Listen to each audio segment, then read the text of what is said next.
Hello friends, Mahanadi அடுத்து வர எபிசோடில் என்ன நடக்கலாம் அப்படிங்கிறத பற்றி பார்க்கலாம். ஸ்டோரியை ரொம்ப அதிரடியாகவும் எமோஷனலாகவும் கொண்டு போய்கிட்டு இருக்காங்க. இன்றைக்கான ப்ரொமோ ரொம்ப லேட்டாக வந்தாலும் ரொம்ப அதிரடி ப்ரொமோ அப்படின்னு தான் சொல்லணும். ஏற்கனவே ஷூட்டிங் ஸ்பாட் ஏரியாவில் நிறைய அப்டேட் கொடுத்து நம்மளை குழப்பி வச்சுருக்காங்க. ஒரு பக்கத்து பார்த்தா கோர்ட்டு சீன் நடக்குது, இன்னொரு பக்கத்து பார்த்தோம்னா வெண்ணிலாக்கு ஆபத்துன்னு சொல்லி நிவின் பசுபதியை பார்த்து கண்டுபிடிச்சிட்டாரு. அது மட்டும் இல்லாமல் குமரன் அதை வெண்ணிலாவோட மாமா இருக்காங்களா நம்பிராஜன், அவங்கள கண்டுபிடிச்சிட்டாங்கன்னு ஒரு அப்டேட்டு. அதே நேரத்தில் நிவின் பசுபதி ராகினி கிட்ட மாட்டிக்கிட்டாங்க அப்படிங்கிற மாதிரியும், காவேரி வீட்டை விட்டு வெளியில் போகிற பேக் எடுத்துகிட்டு போகிறாங்க அப்படிங்கிற மாதிரியும் அப்படின்னு சொல்லிட்டு நிறைய அப்டேட், அதாவது விஜய் வெளியில் வந்துடுவார் அப்படின்னு நிறைய அப்டேட் இருக்கிறதுனால இப்போ எது முதல்ல வரப்போகுது, என்ன நடக்க போகுது அப்படின்னு ரொம்ப குழப்பமாக தான் இருந்துகிட்ருக்கு.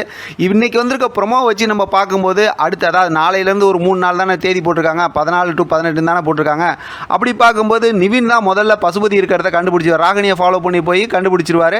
அப்படி கண்டுபிடிக்கும்போது விஷயம் தெரிஞ்சதுமே காவேரிகிட்டையும் ஃபோன் பண்ணி சொல்லிட்டாங்க. ஆனால் காவேரி தான் வெண்ணிலாவுக்கு சத்தியம் பண்ணி கொடுத்துருக்காங்கல்ல, அதனால் வெண்ணிலாவும் வெளியில் வந்ததுக்கப்புறம் கோர்ட்டு சீன் தான் நமக்கு காட்டியிருக்கிறாங்க ஷூட்டிங் ஸ்பாட் ஏரியாவில். அப்போ கோர்ட்டில் கேஸ்லாம் நடக்க போகுது. அப்படி நடக்கும்போது வெண்ணிலா சாட்சி சொல்லி இப்போ பார்த்தா பசுபதியும் சரி, அதே நேரத்தில் பார்த்தோன்னா அவங்க மாமா இருக்காங்களா நம்பிராஜன், இவங்க 2 பேருமே சாட்சி சொல்லுவாங்கன்னு நினைக்கிறேன். அப்படி பார்த்தா பசுபதியும் மாட்டிக்குவார், அதே ராகினி மாட்டிக்குவாங்கல்ல அப்படிங்கிற மாதிரி கொஞ்சம் பயமாக தான் இருக்குது. எது எப்படியோ விஜய் ரிலீஸ் ஆகிடுறாரு. ஆனால் வெண்ணிலாவுக்கு காவேரி செஞ்சு கொடுத்த சத்தியத்து பிரகாரம் பார்த்தோம்னா அவங்க பேக் எடுத்துகிட்டு கிளம்பி போயிடுறாங்க. அதான் ஷூட்டிங் ஸ்பாட் ஏரியாவில் ஒரு 2 வாரத்துக்கு முன்னாடி கூட நம்ம பார்த்துருந்தோம்ல. என்ன சொல்லியிருந்தாங்கன்னா கொடைக்கானலில் ஷூட்டிங் நடக்குதுன்னு சொன்னாங்க. அப்போ காவேரி ஒருவேளை யாருக்கும் சொல்லாமல் கொடைக்கானல் கிளம்பி போயிட்டாங்களோ, ஏன்னா காவேரி மிஸ்ஸிங் அப்படிங்கிற மாதிரிலாம் நமக்கு அப்டேட் கொடுத்துருந்தாங்க. ஆக மொத்தத்தில் பெரிய குழப்பமான ஒரு ஸ்டோரி நமக்கு அதிரடியாக காத்துக்கிட்டு இருக்கு. எப்படியோ விஜய் ரிலீஸ் ஆனால் அதுக்கப்புறம் காவேரி விட்டு கொடுக்க மாட்டார், எங்கே இருந்தாலும் கண்டுபிடிச்சி கூப்பிட்டு வந்துடுவார். ஆனால் வெண்ணிலா கிட்ட என்ன ஆனாலும் கதறினாலும் வெண்ணிலாவுக்கு இந்த தடவை சொல்லி புரிய வச்சிருவாரோ அப்படிங்கிற மாதிரி தான் யோசிக்க தோணுது. வெண்ணிலாவும் ரொம்ப பெரிய புரிஞ்சிக்காத கேரக்டர் ஒன்றும் கிடையாது. இப்போதைக்கு இருக்க சுச்சுவேஷனில் ஒரு மாதிரி அடமெண்ட்டாக இருக்காங்க. அதுக்கப்புறம் விஜய் எல்லாத்தையும் சொல்லி புரிய வச்சிருவார் அப்படிங்கிற மாதிரி தான் யோசிக்க தோணுது.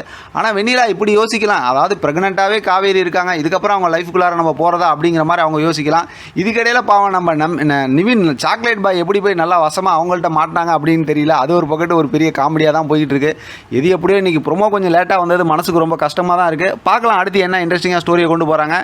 நாளைக்கான எபிசோடு எப்படி ஸ்டார்ட் பண்ணுறாங்க, ஏன்னா மண்டே எபிசோடு எப்படி இருக்குங்கிறத வச்சு தான் கொஞ்சம் ஸ்லோவாக தான் ஸ்டார்ட் ஆகும். நாளைக்கான எபிசோடை வச்சு அடுத்தடுத்து என்ன பண்ணுறாங்க அப்படிங்கிறத நம்ம தொடர்ந்து பேசலாம். இதை பற்றின உங்களோட கருத்து கமெண்ட் பாக்ஸில் தெரியப்படுத்துங்க. தொடர்ந்து ஆதரவு கொடுங்க. தேங்க்யூ ஃப்ரெண்ட், தேங்க்ஸ் ஃபார் வாட்சிங்.